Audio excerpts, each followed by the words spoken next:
These box beams look amazing in our master bedroom. I think we found the quickest and easiest way to make and install them. If you're interested in doing some DIY box beams, keep watching.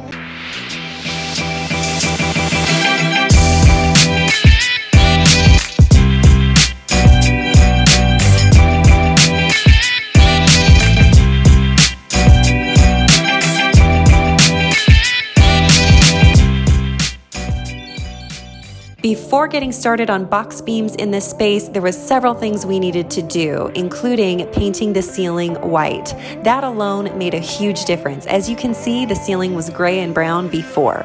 We also switched out the dated light fixture to a bigger fixture that provides much more light and fits the scale of the room. We also did an accent wall behind the master bed to anchor the space. If you like the way the accent wall looks, I do have a video on that too. You can find the link in the description box below. First thing you want to do, of course, is measure your ceiling. Measure it a couple times for accuracy and decide how many beams you want, what spacing would look good in the space, and how long you're going to need your wood boards to be.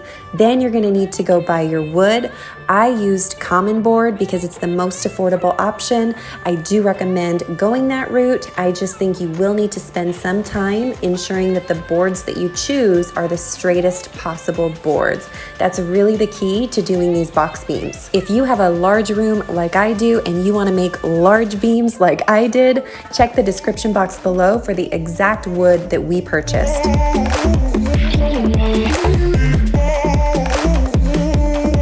It took a little bit of trial and error to find the perfect stain mix, but I found a great mix that coordinates with my gray oak flooring really well. The recipe is in the description box below if you like this color.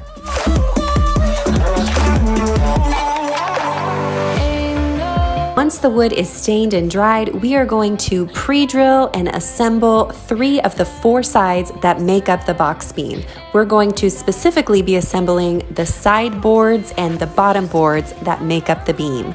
The top board is going to be installed directly into the ceiling, and the U-shaped beam that we're assembling separately is going to be hooked in and screwed into that top board. We are assembling the side to the bottom, and then we'll do the other side.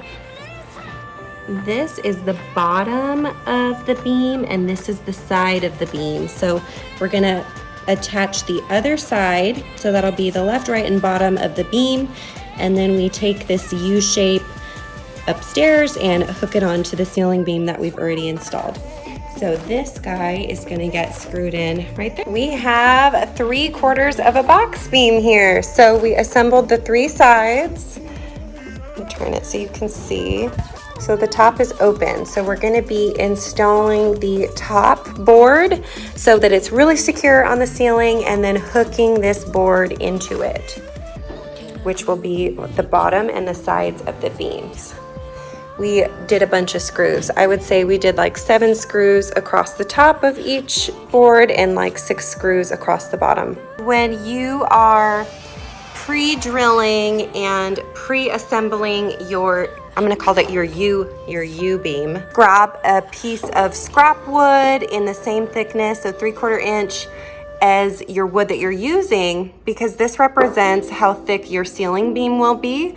You just wanna make sure that you're screwing in those trim head screws, you know, no lower than where your ceiling beam will be, or else, you know, they're not gonna be hitting the wood when you go to install them. So this is something that we did. We just grabbed a piece of scrap wood and made sure that we were screwing in those trim heads where they needed to be. Also, you don't want to get them too close to the top of the board because it's going to be really hard to get your drill up against the ceiling if you do it too high. So you kind of just want to get it right in the middle of your scrap wood. This is basically the gist of how to install these box beams. We decided it would be easiest to take one beam that I didn't need to stain or anything, and this is going to get attached to the ceiling using a bunch of drywall screws.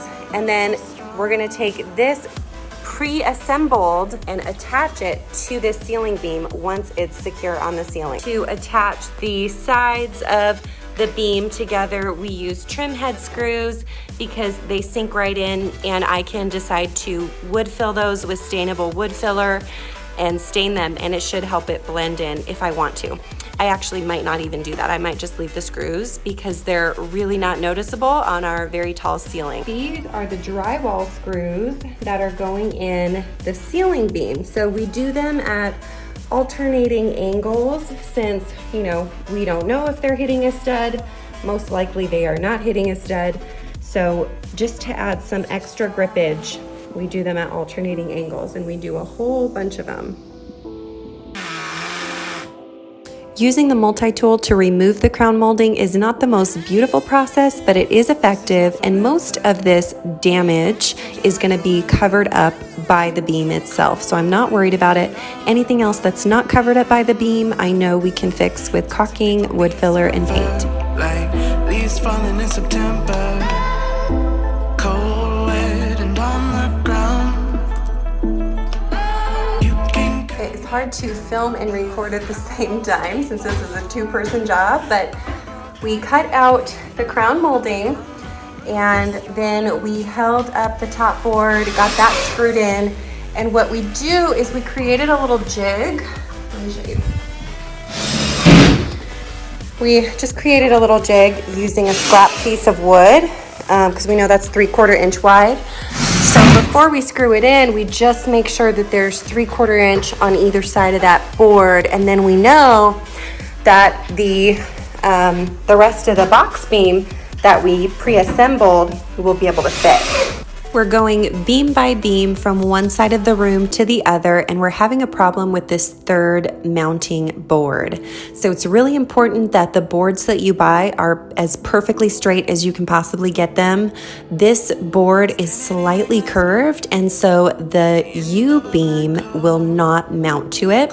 So we are now having to take this board down and put up a new straight board, and then we can continue. On this last beam that's above the bed while we sleep at night, even though it feels very secure, we are adding these little L brackets on each end. That's gonna just give the whole beam extra support, and this will all be hidden inside the beam. And these were super easy to make. We just had scrap wood in the garage, so we just screwed together a couple pieces. There's one L bracket, so you can see how we attached that to the ceiling board and to the drywall. Putting in the trim head screws to the top board.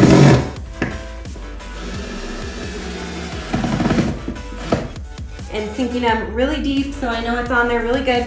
We're gonna screw them all in and then it'll be done. For safety reasons, we wanted these beams to be a tight squeeze into the ceiling. So for that reason, there's quite a bit of drywall damage and touch-up paint that's needed since we were really having to shove the beams up onto the mounting boards. We just wanted to make sure that these beams were held in place not only by screws, but also by resistance. I hope you guys liked this DIY box beam tutorial. If you did, please like, subscribe, and hit the bell for notifications on future videos just like this one. If you plan on doing this project, tag me in your photos on Instagram at Amanda Fallon Homes. Thank you so much for watching, and I'll talk to you soon. This is not forever. Folks changing like the weather. Cold, wet, and all around. Toxic people being severed, like leaves falling in September.